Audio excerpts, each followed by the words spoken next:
The likely cover-up of the abuse and neglect of Edward and Lily Smith by authorities has been discussed at length in our previous videos. Failed S42 safeguarding inquiry by Worcestershire Social Services and council maladministration, malpractice and misconduct 1 and 2. After our previous experience with authorities in Worcestershire, a failure to properly scrutinise the medical events leading to the eventual death of Edward Smith in December 24 by both the medical examiner's office and the coroner was fully expected. At this point, it is also worth noting that generally the medical examiner's office is funded by the NHS and the coroner is funded and administered by the local government authority, and both are supposed to be independent. Many a joke has come from the phrase, "Trust me, I'm a doctor," but the following is not a laughing matter. Harold Shipman was a GP and serial killer, one of the most prolific in modern history, who falsified medical records and death certificates in order to cover up his crimes. Here are some of his methods. 1. He used his authority to sign death certificates and avoid the involvement of a coroner, who could have investigated any suspicious deaths. 2. He attributed deaths simply to vague natural causes, like old age. 3. He altered medical records to include false medical conditions and underlying causes of deaths. 4. He targeted elderly, vulnerable people. So, there was an urgent need to improve the way deaths are recorded in the UK, with increased scrutiny by medical examiners, improved accuracy in record keeping, and greater transparency for bereaved relatives. Due to recommendations from the Harold Shipman inquiry, the old type of death certificate was replaced by a new improved medical certificate of cause of death on 9th of the 9th, 24. Old death certificates were to be destroyed and new ones to be used immediately. Here are some of the key improvements in the new updated medical certificate of cause of death. A more detailed cause of death. Part 1, lines A, B, C and D show a chain of events in the form of 3 underlying causes leading to 1 direct cause of death at the top. Part 2, a list of other significant conditions contributing to the death but not directly causing it. Further information is now required regarding pregnancy, ethnicity and medical implants. If the cause is unknown, the result of neglect, industrial disease or an accident, the death must be referred to a coroner. In England, the death must now be registered within 5 days, usually by the next of kin at the local government authority register office, after it has received the medical certificate of cause of death from the medical examiner's office. As soon as Edward died in December 24, we began voicing our serious concerns to his GP at Abbotswood Medical Centre, the medical examiner's office, the coroner, Worcestershire County Council Social Services and West Mercia Police. We did this via telephone and email and stated in no uncertain terms we strongly believed Edward was admitted to Worcestershire Royal Hospital in September 23 with significant injuries sustained through abuse and neglect. Consequently, we thought it highly likely this greatly weakened his physical state, making his eventual death unnatural. We also informed them of serious aggravating factors, that his abuse and neglect had been ongoing since November 21, whilst being cared for by psychotic drug addict and criminal Susan, who, at the same time, had been helping herself to cash from his bank accounts, and that more than £15,000 had been taken from his personal account alone in just 3 months prior to his admission to hospital. Now at that time, we did not have access to any medical information regarding Edward's admission to Worcestershire Royal Hospital in September 23. We could only recall the terrible physical state he was in, and nurses, doctors and consultants appeared to be fighting to save his life, with him being connected to an array of medical equipment via numerous tubes and wires. But Edward's GP at Abbotswood Medical Centre and the medical examiner's office did have access to this information, which is discussed at length in our previous video, Council Maladministration, Malpractice and Misconduct 2, and, according to hospital records, his physical state on admission to hospital could be summarised as follows.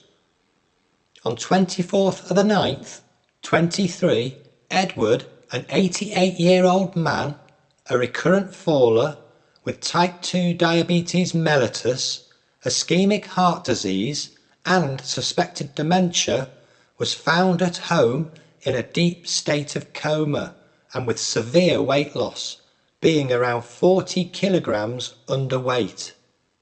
During his stay, he was diagnosed with hyperglycemia, hypovolemic hyponatremia and hyperactive delirium. He suffered with seizures, which may have been caused by ischemic stroke, and also had several hypoglycemic episodes. Furthermore, he had double incontinence with severe diarrhea. He required 4 weeks of emergency care and was treated with intravenous fluids and antibiotics. Although initially unable to eat, drink or walk, he was later able to take oral nutritional supplements with assistance. Do authorities really think we are stupid enough to believe it is possible for an 88-year-old man with serious underlying health issues to recover from such physical devastation? Edward's abuse and neglect was so severe it must have caused permanent damage to his body. However, despite having all of this information strongly suggesting Edward was a victim of abuse and neglect, and that his eventual death was highly likely to have been unnatural, both the medical examiner's office and the coroner have either failed or refused to identify and recognise this. Not only that, the medical examiner's office went on to record Edward's highly questionable death in the vaguest possible way, with no useful medical information. What is more, they used the old type of death certificate instead of the new improved medical certificate of cause of death, which they should not have done. Cause of death 1A, dementia. The direct cause of death was vague, that is, dementia, and the type of dementia was not specified. Also, there was no chain of underlying causes leading to the direct cause of death, and no other significant conditions contributing to the death were given. Finally, there was no mention of Edward's stent that he was fitted with some years ago. It was as if Edward's death certificate was being used to cover up his abuse, with deliberate omission of important information. It is also worth noting, despite recommendations from NHS doctors at Worcestershire Royal Hospital, Edward never received a formal diagnosis of dementia. Worcestershire County Council Social Services, Edward's GP at Abbotswood Medical Centre and Willowbank House Residential Home all failed to refer him to an NHS memory clinic. And this is discussed in our previous video, Council Maladministration, Malpractice and Misconduct 2. Perhaps Edward did not have dementia. Maybe Edward's abuse and neglect was so severe it caused permanent damage to his brain. After all, untreated delirium is known to do this. And on admission to Worcestershire Royal Hospital in September 23, he was diagnosed as having hypoactive delirium. But Edward was abandoned by social and health services, and his death was not properly scrutinised. And so perhaps we will never know, and important lessons will never ever be learnt.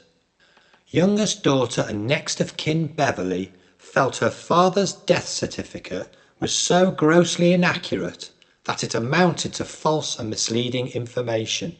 Therefore, she duly informed the Register Office she would not be registering his death, because she could not, in good conscience, put her name to it.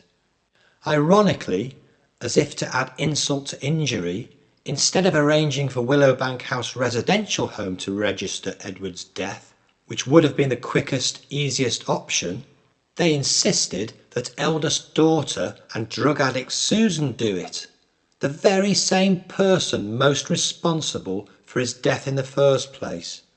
Nearly 7 weeks had passed before Susan got around to doing this, and nearly 10 weeks had passed before Edward was eventually cremated, with authorities ensuring his terrible abuse continued, even in death. Surely this could only happen in Worcestershire. How could there have been such a spectacular failure by authorities here, from social worker to coroner, and many more in between, to identify and recognise such an obvious case of abuse and neglect? Or perhaps this has all been a huge cover-up. This case has been so severe it resulted in the death of a frail 89-year-old man and the theft of around £100,000 cash from one of his bank accounts. A person who had served in our armed forces and risked his life for his country. So much for the medical examiner's office, the coroner, and the new medical certificate of cause of death. And so much for safeguarding elderly, vulnerable people in Worcestershire. Could there be another Alfie Steele? Could there be another Harold Shipman? From our experience, yes, very easily.